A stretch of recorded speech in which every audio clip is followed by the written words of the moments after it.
ایک ایسے نبی جنہیں ایک دیو ہیکل ویل نے نگل لیا۔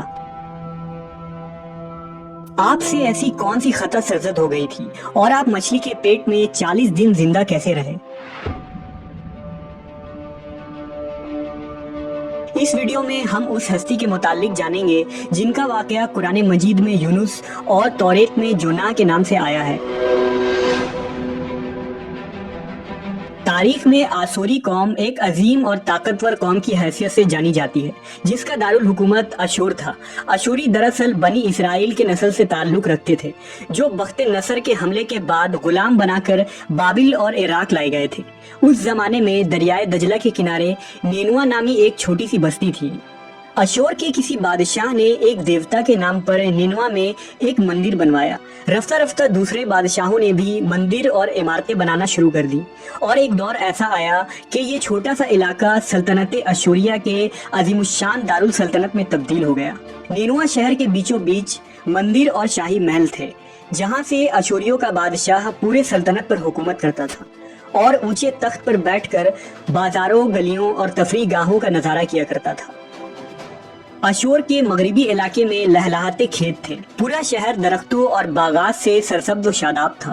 اشوریہ لوگ پتھر تراشنے کے فن میں بھی ماہر تھے، لہذا جگہ جگہ سنگ مرمر کے دیواروں پر انہوں نے اپنے دیوتاؤں کے نقش و نگار بنا رکھے تھے۔ مختصر یہ کہ نینوا تہذیب و تمدن کے لحاظ سے انتہائی ترقی یافتہ شہر تھا۔ اشودر دیوتا ان کا سب سے بڑا دیوتا تھا۔ نیز یہ لوگ بادشاہ کو بھی خدا کا درجہ دیا کرتے تھے۔ یہ لوگ بت پرستی اور کفر و شرک میں مبتلا تھے۔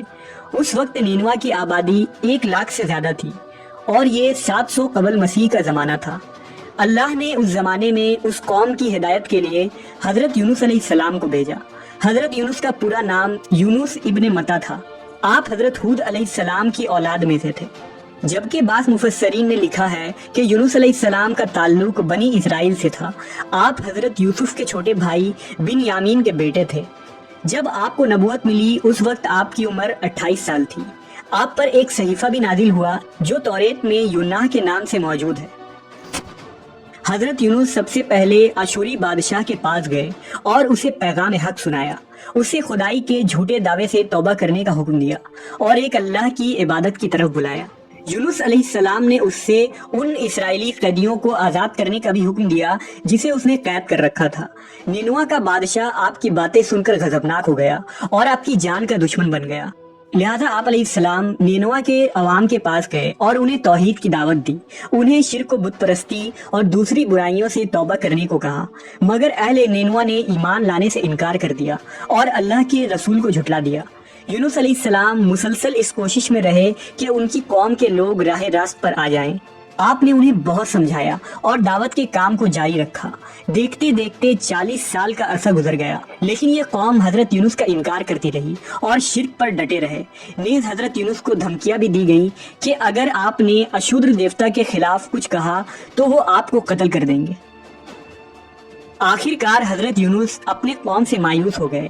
جب ان کی سرکشی اور نافرمانی انتہا کو پہنچ گئی تو اللہ نے حضرت یونس کو حکم دیا کہ لوگوں کو آگاہ کر دو کہ 3 دن کے اندر ان پر عذاب آنے والا ہے۔ لہٰذا آپ نے اہل نینوا کے سامنے اعلان کیا کہ اگر تم نے 3 دنوں کے اندر بت پرستی اور شرک سے توبہ نہ کی تو تم پر اللہ کا قہر نازل ہوگا اور پورا شہر تباہ و برباد ہو جائے گا۔ لوگوں نے آپ کا مذاق اڑایا اور جواب میں کہا، ہم تمہارے رب کی طرف سے عذاب کے منتظر رہیں گے۔ آپ کی قوم نے آپس میں مشورہ کیا تو اس بات پر سب کا اتفاق ہوا کہ یونس کو کبھی جھوٹ بولتے نہیں دیکھا گیا، لہٰذا ان کی بات نظر انداز نہیں کرنی چاہیے۔ مشورے میں یہ بھی طے ہوا کہ دیکھا جائے کہ اگر یونس علیہ السلام رات بستی کے اندر اپنے گھر میں مقیم رہتے ہیں تو سمجھ لو کہ کچھ نہیں ہوگا، اور اگر وہ یہاں سے کہیں اور چلے جاتے ہیں تو یقین کر لو کہ صبح عذاب ضرور آئے گا۔ حضرت یونس علیہ السلام رات کو اس بستی سے نکل گئے۔ صبح ہوئی تو عذاب الہی کا ایک سیاہ دھواں بادل کی شکل میں بستی والوں کے سروں پر منڈلانے لگا۔ جب وہ ان کے قریب ہونے لگا تو ان لوگوں کو یقین ہو گیا کہ اب وہ سب ہلاک ہونے والے ہیں۔ دراصل حضرت یونس علیہ السلام اپنی قوم سے ناراض ہو کر چلے گئے تھے، مگر انہیں وہاں سے نکلنے کا حکم نہیں دیا گیا تھا۔ وہ عذاب کی اطلاع دینے کے بعد اللہ کی اجازت کے بغیر اپنا علاقہ چھوڑ گئے تھے۔ آثار عذاب دیکھ کر جب اشوریوں نے توبہ و استغفار کی تو اللہ نے انہیں معاف کر دیا۔ اللہ تعالیٰ کسی قوم کو اس وقت تک عذاب نہیں دیتا جب تک وہ اپنی حجت پوری نہیں کر لیتا۔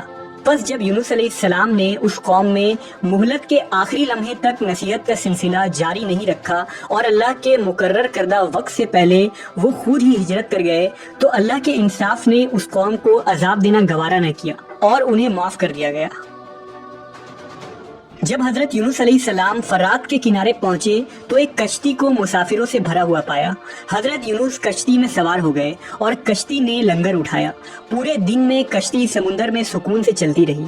اچانک اونچی اونچی لہریں اٹھنے لگیں۔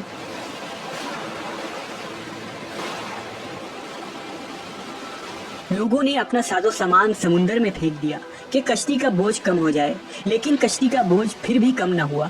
جب کشتی ڈگمگانے لگی تو کشتی کے غرق ہونے کا یقین ہونے لگا۔ اہل کشتی نے اپنے عقیدے کے مطابق کہا کہ ایسا معلوم ہوتا ہے کہ اس کشتی میں کوئی غلام اپنے آقا سے بھاگا ہوا ہے۔ جب تک اس کو اس کشتی سے الگ نہ کیا جائے گا، نجات مشکل ہے۔ یونس علیہ السلام نے سنا تو ان کو تنبیہ ہوا کہ اللہ کو میرا نینوا سے وحی کا انتظار کیے بغیر اس طرح چلے آنا پسند نہ آیا اور یہ میری آزمائش کے آثار ہیں۔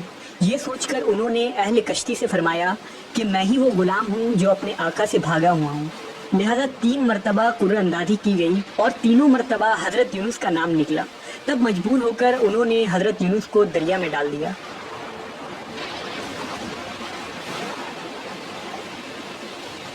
اس وقت اللہ نے ایک بڑی مچھلی کو حکم دیا کہ انہیں نگل لو، یہ تمہاری غذا نہیں ہے، اس لیے ان کے جسم پر کوئی تکلیف نہیں ہونی چاہیے۔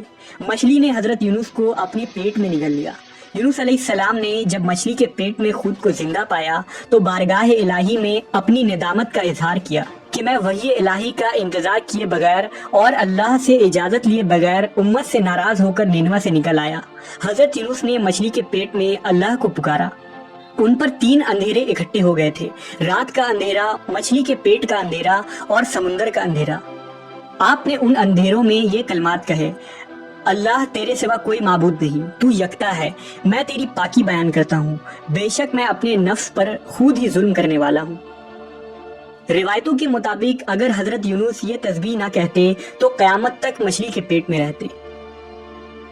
رسول اللہ صلی اللہ علیہ وسلم نے فرمایا کہ جب یونس نے یہ دعا کی تو یہ کلمات عرش کے گرد گھومنے لگی۔ فرشتے کہنے لگے کہ یہ بہت دور دراز جگہ سے آواز آ رہی ہے، لیکن کان اس سے پہلے اس سے آشنا ضرور ہے اور آواز بہت ہی کمزور ہے۔ اللہ نے حضرت یونس کی درد بھری آواز کو سنا تو فرمایا: کیا تم اس آواز کو نہیں پہچانتے؟ انہوں نے کہا نہیں۔ فرمایا: یہ میرے بندے یونس کی آواز ہے۔ فرشتے نے کہا: یہ وہی یونس ہے جس کی پاک عمل قبول شدہ ہر روز تیری طرف چڑھتے تھے۔ اے اللہ، مصیبت کے وقت اس پر رحم کر۔ تو اس وقت اللہ نے مچھلی کو حکم دیا کہ وہ آپ کو بغیر کسی تکلیف کے سمندر کے کنارے اگل دے۔